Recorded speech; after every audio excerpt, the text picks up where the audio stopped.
Pada kesempatan kali ini kami akan membahas soal saluran air yang ada di Pulau Paradis yang terletak di Tembok Maria sampai tembus ke Tembok Sina. Bagaimana awalnya, bagaimana terbentuknya, dan kenapa Titan gak lewat situ saja. Sebelum masuk ke pembahasan, bantu kami dengan klik subscribe dan like-nya ya. Oke, jadi mari kita mulai saja pembahasannya. Awalnya pertanyaan ini pasti muncul begitu saja, karena bagian lubang dari tembok paradis itu hanya dua, yaitu gerbang utama yang bisa dibuka tutup, dan kedua adalah saluran air. Jika manusia dan Titan bisa lewat gerbang utama, bagaimana dengan saluran air? Oke, mari kita bahas langsung. Dan jawabannya menurut teori saja ya, tapi berdasar karena sampai tamat informasi soal saluran air tak pernah dijelaskan sampai Attack on Titan tamat. Jadi, kita mulai dari asal-usulnya. Pada informasi publik season 1 di episode 2, di sana sudah dijelaskan bahwa ketinggian meningkat saat Anda mendekati pusat zona aktivitas manusia. Daerah ini juga kaya akan sumber daya alam seperti air, biji, dan gas alam. Dengan gambar yang memperlihatkan gunung yang berisikan sumber daya termaksud air. Dan itulah asal-usul air yang didapatkan dari Paradis. Mungkin kurang jelas pada animenya, maka kita lihat informasi publik pada manganya yang berkata ilustrasi ini memberikan gambaran tentang luasnya wilayah yang tersisa bagi umat manusia dan bukan merupakan penggambaran yang akurat tentang ukuran kota dan tembok. Apapun yang ada di luar tembok terluar atau tembok Maria masih belum diketahui dan dengan demikian tidak dapat digambarkan secara akurat. Pusat wilayah manusia berada pada ketinggian yang lebih tinggi daripada wilayah lainnya, dengan sungai-sungai mulai dari sana dan mengalir keluar.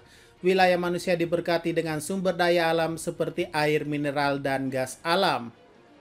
Oke, dari informasi ini sudah jelas ya, asal-usul air ini adalah sungai yang berasal dari pusat wilayah, atau dengan kata lain asalnya dari dalam tembok Sina, lalu keluar dan menyebar keluar tembok Ros Maria sampai di luarnya lagi. Artinya dari hulu ke hilir, di mana hulunya adalah berasal dari pegunungan di pusat wilayah, sedangkan hilirnya sendiri masih belum dijelaskan pada anime Attack on Titan ini. Oke, sekarang kita sudah dapat jawaban asal-usulnya. Itulah kenapa aliran airnya terlihat melaju keluar, karena memang berasal dari dalam tembok. Dan menurut kami, manusia di dalam tembok selama 100 tahun sudah membuatkan kanal air untuk membuat air sungai ini dapat dinikmati oleh seluruh rakyat tembok. Dan dengan digunakannya sebagai memancing, contohnya asal ikan yang ada di pasar, ya itu semua dari sungai ya, bukan dari dunia luar. Manusia saat itu tak sampai menjelajah dunia luar sejauh itu, kecuali saat season 3-nya di mana Eren dan kawan-kawan pertama kali melihat laut. Dan kedua, manusia juga membuat jalur untuk kapal yang bisa digunakan untuk mengangkut orang lebih cepat dengan kapasitas yang lebih banyak dalam satu tempat. Grisa Yeager pernah memakai ini untuk pergi melewati tembok Maria, dan juga Eren dan kawan-kawan yang pergi ke tembok Ros pasca insiden penjebolan tembok Maria. Tapi pertanyaan awalnya, bagaimana manusia melubangi temboknya? Bukannya di sana ada wall Titan atau Titan di dalam tembok? Nah, jawabannya singkat saja. Area yang dilubangi merupakan area yang tidak ada Titannya. Ya, sesimpel itu. Katakanlah satu ruas tembok ini ada isi Titannya, namun dua ruas ini tidak ada. Dan saat itulah manusia berani membuat jalan di bawah sana. Karena kalaupun ada Titannya, pasti kakinya ada di sana. Dan kenapa manusia bisa tahu? Karena kembali lagi bahwa pada zaman dahulu 100 tahun lalu, manusia sudah tahu apa itu Titan. Dan sebelum dihapus ingatannya oleh Raja Fritz dengan kekuatan Titan, pastinya mereka sudah membuat saluran air tersebut tanpa melubangi tembok yang salah. Dan pertanyaannya lagi, dengan cara apa mereka lubangi? Ya, ada dua jawaban di sini. Pertama, menggunakan kekuatan Titan, di mana dari rajalah ia memerintahkan Ymir untuk membuat desain awalnya seperti itu dengan kekuatan Titannya. Seperti yang terjadi pada pengerasan di bawah tanah, di mana pilar-pilar di sana terlihat sama semua. Bahkan di bawah ruang bawah tanah itu, tangga pun bisa dibuat dengan sempurna. Atau kedua, menggunakan tangan manusia, di mana alat berat seperti penggali sudah ada. Bisa baca di informasi publik last episode season 1-nya. tentang kisah penambang, atau jika masih kurang, pedang yang digunakan militer itu untuk memotong Titan berasal dari baja, sehingga untuk menghancurkan tembok dan mengukirnya pasti bisa-bisa saja. Oke, selesai. Sekarang kita masuk ke pertanyaan akhir. Kenapa Titan tidak masuk lewat saluran air ini? Ada beberapa jawaban yang bisa menjawab hal ini. Pertama, kedalaman air atau sungainya.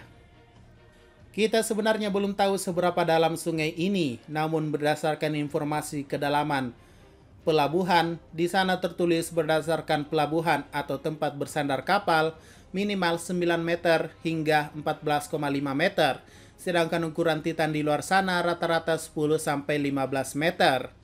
Artinya, jika pun Titan masuk ke dalam saluran air, mereka akan tenggelam karena kedalamannya. Walaupun kita tahu Titan bisa berenang, diungkapkan pada ending song season 2 di mana Titan bisa melintasi laut, dan chapter 130 di mana Titan bisa berenang melewati laut sampai ke Marley. Tapi satu lagi masalahnya, walau bisa berenang, mereka tak punya kekuatan di dalam air. Karena pertama, melawan arus, di mana air ini mendorong mereka keluar. Kedua, saluran air ini dibentengi oleh besi-besi yang tak bisa dilewati oleh manusia, apalagi Titan. Dan hanya air sajalah yang bisa lewat. Itulah kenapa para Titan tak pernah berpikiran untuk melewati saluran air. Walaupun memang kemungkinan ada, mereka takkan bisa dengan dua alasan di atas. Ya, bayangkan saja selama 100 tahun para Titan di luar itu cuma garuk-garuk tembok saja, tak punya kekuatan lebih. Hingga akhirnya kolosal Titan dengan kekuatan penghancurnya datang menghancurkan temboknya. Begitu pula dengan armor Titan dengan pengerasan tubuhnya yang dapat menghancurkan gerbang. Baik Mindless Titan maupun 9 Titan pasti takkan pernah berpikir melewati kanal air di Paradis. Karena dari awal walaupun mereka tahu itu tidak ada temboknya, namun akan sulit melawan arus air dari dalam apalagi bergerak di dalam air. Adapun tambahan bahwa bangunan saluran air itu adalah bagian yang dijaga paling ketat dan kuat loh. Bisa dilihat pada episode 10 saat Eren berubah menjadi Titan untuk melindungi Mikasa dan Armin. Kemudian ditembak meriam. Di sana Eren dekat dengan saluran air. Nah, di sanalah orang-orang berkata bahwa itu adalah tempat yang paling kuat penjagaannya. Ya, jadi bagaimana menurut kalian? Oke, udah itu aja ya. Intinya kita semua sudah mendapatkan jawabannya, tinggal kalian menerimanya atau tidak.